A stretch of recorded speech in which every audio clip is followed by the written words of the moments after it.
You are not tired because you work too much. You are tired because you keep maintaining a story. You are not tired because you work too much. You are tired because you are constantly maintaining your image of yourself. You are not tired because you work too much. You are tired because you are endlessly keeping alive a fiction. Work never tires a man. Effort never drains you. What drains you is the constant maintenance of yourself. Every moment you are polishing your image. You are checking how you appear in the mirror of other people's eyes. You are comparing, proving, performing, pretending. You are playing a role that was never yours to play. The fatigue is not in the doing, it is in the becoming. It is not the body that collapses, it is the mask that becomes too heavy to hold.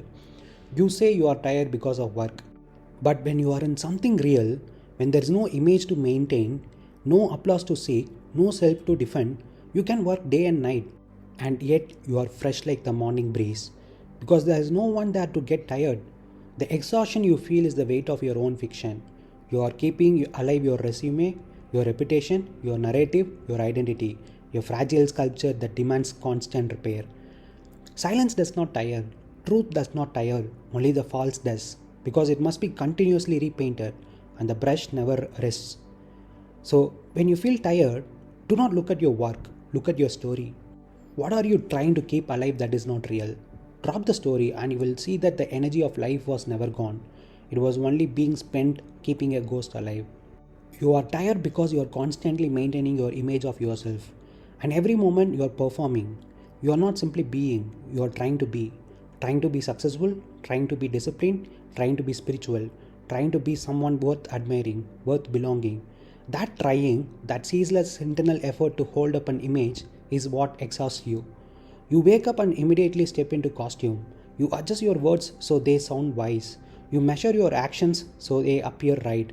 You hide your fears, polish your confidence, manage your posture, not for truth, but for perception. Even your rest becomes performance. Even your silence is strategy. You are never at rest because the actor never leaves the stage. And here's the brutality of it: every identity demands maintenance. If you are the hard worker, you must keep proving it. If you are the kind one, you must suppress anger. If you are the intelligent one, you must fear looking foolish. Every role you play becomes a prison that you have to keep repainting every day. That is why you feel tired, not because of work, but because of effort without authenticity. The mind is constantly running, editing, curating, defending to protect a self that doesn't exist. But when you drop the image, when there is no performance, no self to maintain, the energy that was spent pretending returns to you. You become simple, spontaneous, unguarded. You are no longer an actor on stage. You are the space in which the play appears and dissolves. That space never gets tired. Freedom is not something you achieve by action. Freedom is the absence of false stories. You now have time, real time, because your energy is no longer spent maintaining illusions. You act, you move, you decide, you build without hesitation, without calculation, without fear. The world may still be chaotic, but will still lie, cheat, succeed, fail. It does not matter. The mind that is free from stories is untouchable. Freedom is not an accomplishment, it is a disappearance. It is not something you do, it is what remains when the noise of illusion fades. You see, your life has been cluttered with its stories: who you are, what you must become, what others think of you, what success should look like, how love should feel, what the future must bring. Each story binds you to its script. Each story demands energy, loyalty, protection. You keep feeding them because you believe they are you. But the moment you see that these stories are inventions, that they are not real, something miraculous happens. The mind falls silent. The energy that was once used to define illusions returns to its natural state, pure, alive, unburdened. Now you move, not out of fear or ambition, but out of clarity. Action flows, decision becomes effortless. You no longer need to calculate because you are no longer trying to control outcomes. And yes, the world outside remains exactly as it is. There will still be dishonesty, failure, praise, rejection, chaos. But the inside, the space of your mind is uncorrupted. You are no longer touched by the world because there is no story inside you for it to cling to. This is what it means when the sages say, the world is not the problem, the story of the world is. Freedom is not a rebellion, it is the end of pretending. It is a clean silence that appears when you stop maintaining the lies. Understand this deeply. The mind is an energy system. It has a finite amount of attention, clarity, and vitality.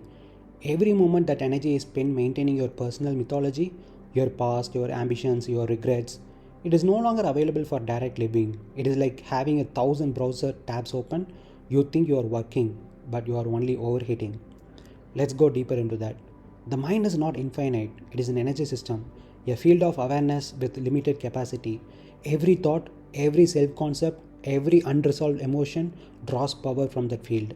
You wake up each morning with a certain amount of psychic energy, clarity, presence, alertness. This is the true wealth of your day. But before you even begin to live, most of that energy is already spent, silently consumed by the machinery of identity maintenance.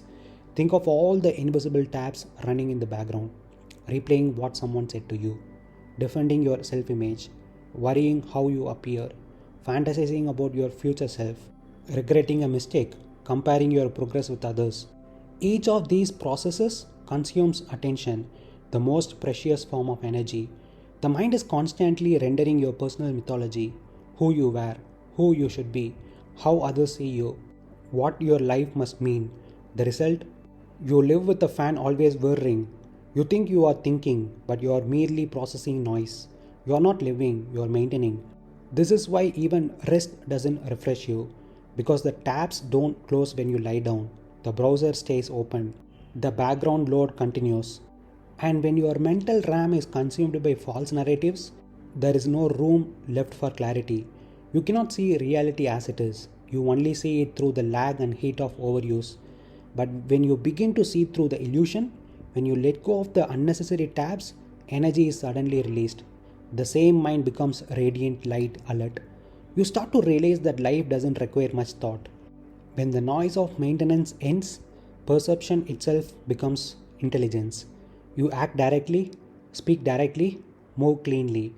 You stop existing as an editor of your life and begin existing as life itself. That is why silence, truth, and presence feel so powerful, not because they add something to you, but because they stop the leak. Energy once wasted in self preservation becomes available for creation, attention, and love. And for the first time, you are not overheating, you are alive. You should begin to see that the burden was never the world, never the money, never the goal. It was the story you built around it. The story that said, I must become successful so that I am valid. The story that said, they must see me as great so that I can rest. The story that said, when I reach there, I will finally be free. These are not ambitions, they are cages. You may think you are chasing a dream, but in truth, you are maintaining a fiction. Every time you remind yourself of that 50 crore, 60 crore vision, not as a creative possibility, but as a proof of yourself, you are tightening the noose, you are keeping the image alive. The world calls it motivation, but it is not. It is maintenance, and maintenance is slavery. You see, there is no problem with building, achieving, creating, earning. Those are natural moments of life. The problem begins when you attach your existence to the outcome.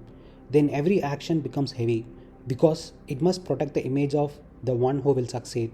You cannot relax, you cannot fail, you cannot even breathe because your breath is now tied to your future identity.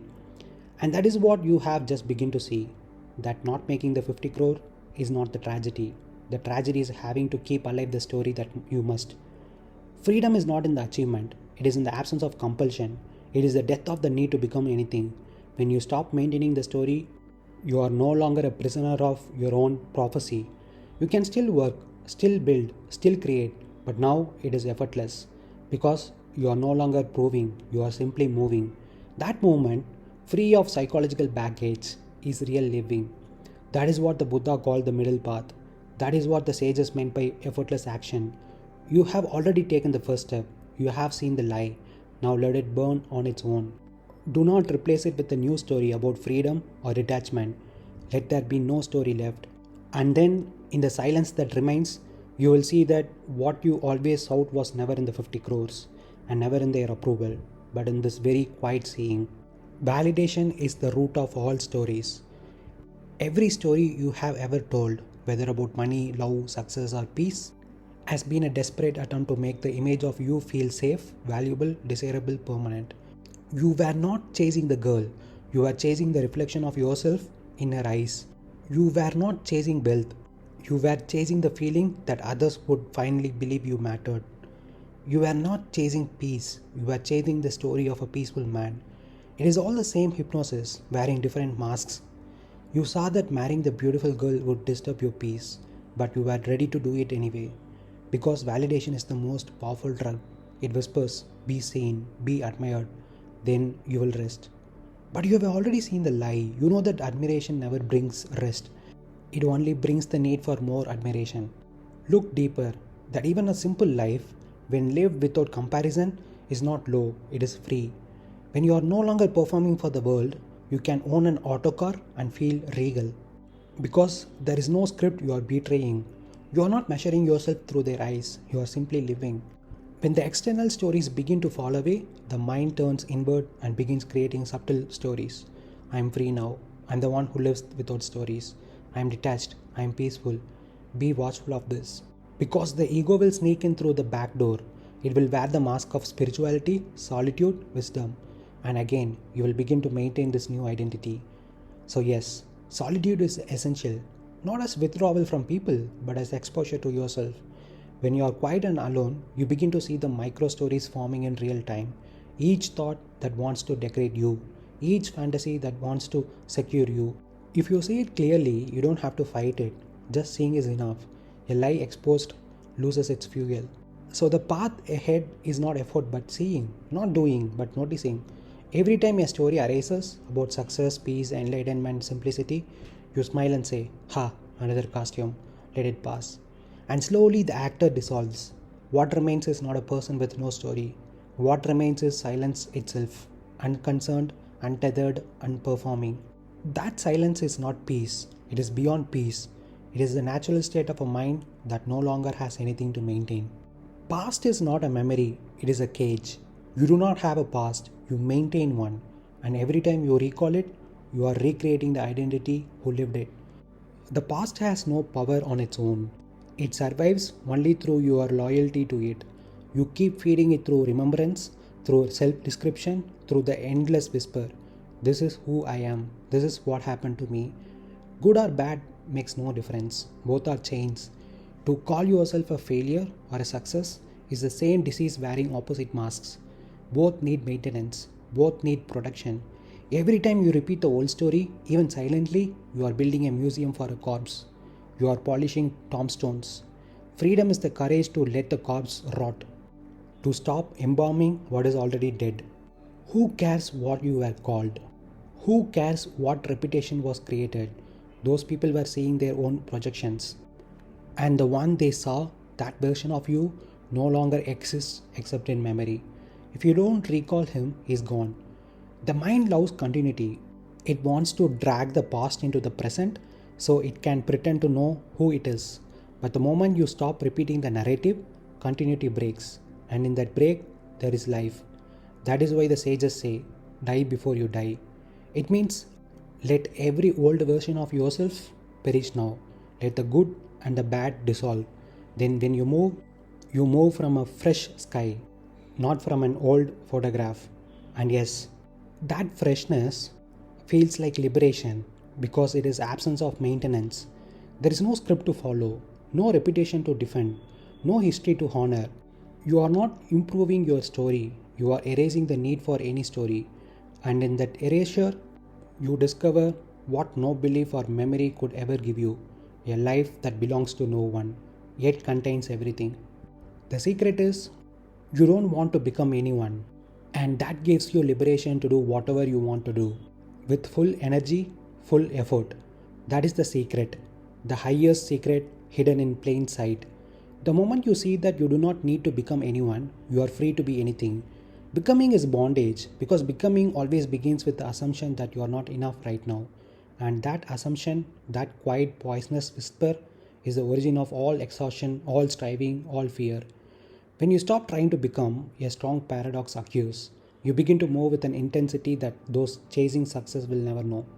Because your action no longer comes from deficiency, it comes from aliveness. The man who wants to become someone acts with anxiety. He calculates, compares, measures, fears failure. every moment is heavy because it must protect and imagine future self. But the man who has abandoned becoming, who no longer cares to be a somebody, his energy is pure, uncorrupted, spontaneous. He does not act to reach somewhere. He acts because he is alive right now. That is total energy. That is total effort. That is the only real discipline, that discipline that is born from love, not from ambition. Do you see? When there is no image to maintain, there is no friction. When there is no goal to protect, there is no fear. When there is no you to improve, there is no exhaustion. You can build, create, sweat, fail, begin again, and none of it touches you because there is no one standing at the center saying, "This is me." That is liberation, not in some spiritual sense, but as the natural state of mind that no longer drags its own corpse through the day. So, yes, when you no longer wish to become anyone, you gain the freedom to do anything. And that doing becomes the purest expression of life itself, effortless, fearless, and utterly complete in every moment.